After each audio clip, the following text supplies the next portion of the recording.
Vikela Rankin is with me in studio today.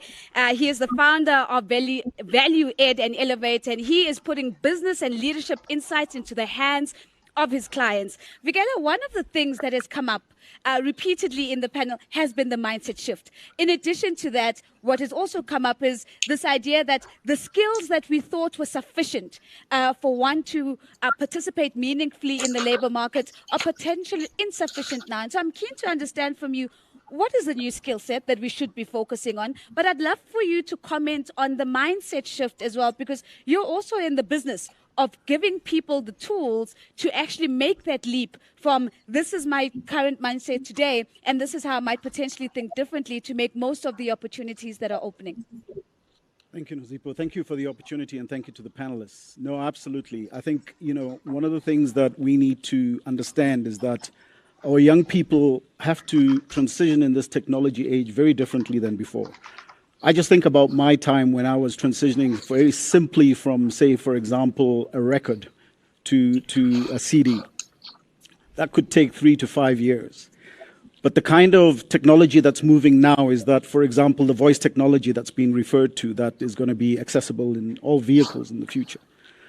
It means that for our young people, for them to start thinking about how they start seeing technology as a viable means in terms of for themselves, they need to be given the skills and the ability to start seeing what's possible.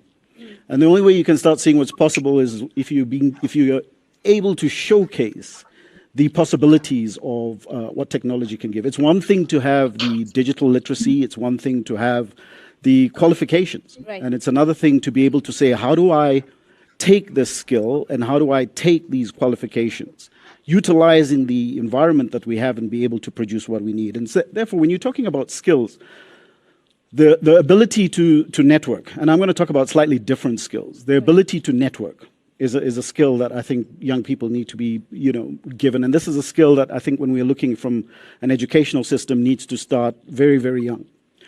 We're going into an age where we're working from home. We're going into an age where we're slightly isolated. Right.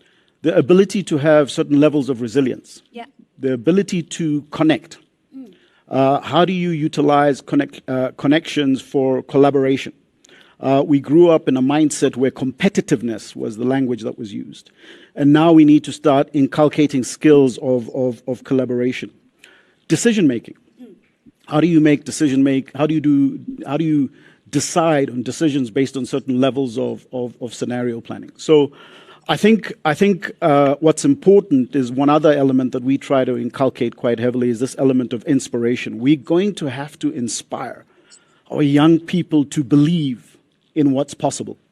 I work with young people who, yes, have gone through the necessary processes of education, but their sense of self, their sense of self-worth is not being heightened to the level of creating these levels of expectation. And therefore, we're in an environment where anxiety has now started kicking in, where young people are experiencing mental health and mental wellness-related elements. So these skills are going to be important to keep people going, but also to believe and also to see where the journey is. I do believe the digital revolution is an amazing place where the level playing field has been created for everybody to have the opportunity to go out there and be able to do what they're capable of. But access and is going to be a critical ingredient. Do you get the sense that we're connecting the dots and we're completing the equation about why we need to get all of these things right and what the so what, if you will, needs to be at the end of this conversation and the end of this journey that we're on? Yeah, no, we tend to, and I think it was mentioned earlier by the panelists, get really sort of roped into the technology bit and not asking ourselves a question as to what is the end result of all this. I mean, just to sort of add a couple of things to the answer that I'm about to give. How do we fix this really quickly? We need to create access. We need to create access and we need to create access. And the access that you referred to earlier on, like creating hubs, is important. There's some occupations, there's some careers right now that are going to be disrupted. When we see what's happening in retail outlets, we know what's going to happen with young people who are working at your Pick and Pays and Checkers, et cetera, et cetera. Those businesses are going to be disrupted. I do think that productivity and competitiveness is is possible through this kind of technology, because what we want to be able to see is young people, being able to scale whatever that they do. We want to see them being not just, I know a young teacher who's brilliant at what she does. Right. And I'm saying, don't teach 20 kids, teach 20,000 kids. So let's try and see how we can create scale. In the future of, what you know and who you know is gone, but it's now about who knows you. Yeah.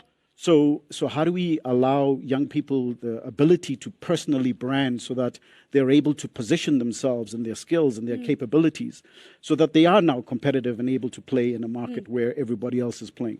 It's no longer also about the big punch in terms of I was listening to a young man talk about, trying to get into the corporate world and looking for employment. Employment is important.